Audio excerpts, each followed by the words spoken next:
Olá, amigos do canal Hebraico com Judeu. Aqui é o professor Rafael Lelê e hoje estamos novamente aqui com mais uma curiosidade da língua hebraica para você. Mas antes, eu gostaria de te convidar para se inscrever no canal. Você que assiste os nossos vídeos e por vezes ainda não está inscrito, se inscreva no canal, comente em nosso vídeo, isso é muito importante para a gente, tá bom? Vamos lá, hoje o tema é muito interessante. Diz respeito às colunas do templo do rei Salomão. Todos sabem que Salomão foi o rei de Israel que construiu o primeiro templo fixo na cidade de Jerusalém, sobre o Monte Moriá. Isso está lá narrado no livro histórico do livro de Reis, o primeiro livro de Reis. Então lá aparece toda a os detalhes, os pormenores a respeito das medidas e toda a construção do templo do rei Salomão, que durou vários anos. Mas hoje trataremos apenas de um detalhe: as colunas. Duas colunas que existiam no frontal, na fachada, na frente do templo do rei Salomão. E aí, eu gostaria de convidar você para checar comigo, lá no primeiro livro de Reis, no capítulo 7. E aí a história começa a respeito das colunas no verso 13, ou seja, capítulo 7, verso 13. Lá diz o seguinte: Vaishlach Hamelech Shlomo Vaikach et Hiram Mitzor Ben Isha Almaná. Ou seja, o rei Salomão mandou trazer de Tiro a Irão, ou a Hirã, e ele era o filho de uma viúva.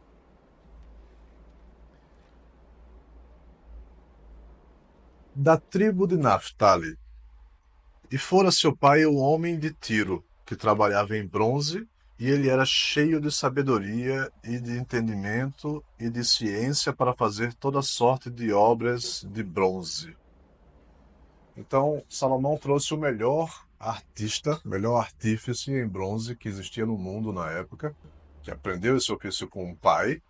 Ele era da região de Tiro, o pai dele era de Tiro, a mãe dele era israelita, da tribo de Naphtali, e ele o trouxe justamente com essa finalidade de ajudar na construção do templo e especialmente nos trabalhos de bronze,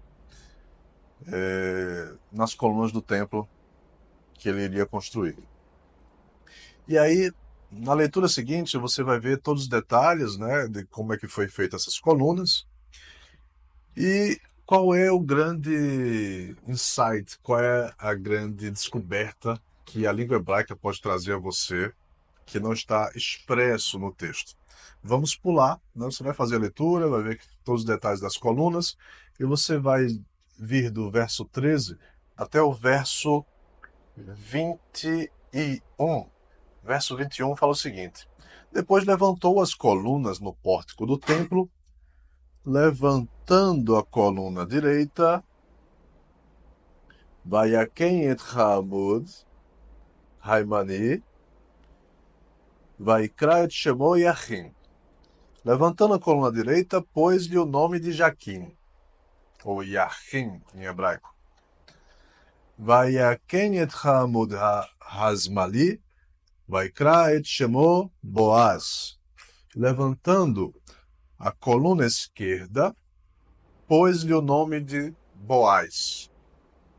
Então, a leitura aqui, literal, não fornece a você um significado mais profundo quando você lê em português, porque você entende que, tudo bem, Salomão nomeou a coluna da direita de Jaquim, a coluna da esquerda de Boaz, todo mundo sabe que Boaz é o bisavô do rei Davi, então ele fez uma homenagem ao rei Davi, e fica por isso mesmo, né? Na realidade tem um significado muito mais profundo e é isso que a gente vai perscrutar agora. A coluna da direita, Jaquim ou Yachim, ela se escreve com quatro consoantes hebraicas: Yud, Kaf, Yud novamente e Nun Sofit. Yahim começa com o nome de Hashem, com o nome de Deus, que é abreviado como Yah. Então, Yahim já tem ali uma junção do nome de Deus com um verbo. Esse verbo é alçar, levantar. Yah, nome de Deus, mais o verbo alçar ou levantar, forma o verbete Yahim. Ou seja, o que significa Yahim ou Jaquim? Significa Deus levantou ou Deus alçou. Perfeito? Então, a primeira coluna da direita, Deus levantou. A coluna da esquerda, que leva o nome do bisavô do rei Davi, Boaz, que significa o nome de Boaz? Boaz tem um significado, como todo nome de origem hebraica tem um significado.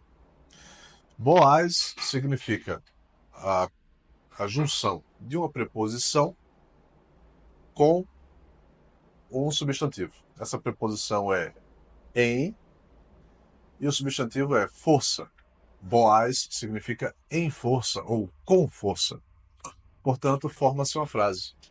Da coluna da direita, justamente o hebraico se lê da direita para a esquerda. Então, da coluna da direita, Deus levantou, e a continuação é com força, em força. Portanto, uma mensagem muito clara para quem compreende a língua hebraica, que se deixa bem à frente do tempo do rei Salomão, é que foi Deus que levantou aquele templo com sua força. Este é o significado que está por trás das letras hebraicas e que você pode ter acesso quando você estuda um pouco a língua hebraica e passa a perceber essas nuances que escapam àqueles que não se dedicam ao estudo da língua hebraica e apenas leem na tradução para o seu idioma materno. São muitas curiosidades que permeiam a construção do Templo do Rei Salomão. Por exemplo, as colunas do templo, elas tinham vários adereços decorativos, capitéis sobre as colunas, lírios, trabalho de artífice realmente de primeira categoria, muito investimento, né, em materiais preciosos, e as colunas não sustentavam, como alguns imaginam, o peso do templo. As colunas não serviam para suster a fachada do templo, eram colunas decorativas, né? Sobre elas não havia o peso da fachada, não tinha uma função estrutural daquele templo. A função era decorativa e tem várias simbologias, né? Porque ela era tão alta que nenhum homem poderia tocar o seu limite superior. Ela era tão grossa que nenhum homem conseguiria abraçá-la toda. Então, para demonstrar realmente que ali aquela obra era divina, era o máximo que o homem conseguiu fazer em termos arquitetônicos para chegar próximo à divindade, à casa da divindade, né? Espero que você tenha gostado do conteúdo. Se gostou, curta o vídeo, compartilhe com os amigos, compartilhe nos grupos do WhatsApp. Isso é muito importante para a gente crescer o canal. E também espero que você comente aqui sugestões de outros temas que dizem respeito à língua hebraica que você quer que a gente aborde, tá bom? Um grande abraço.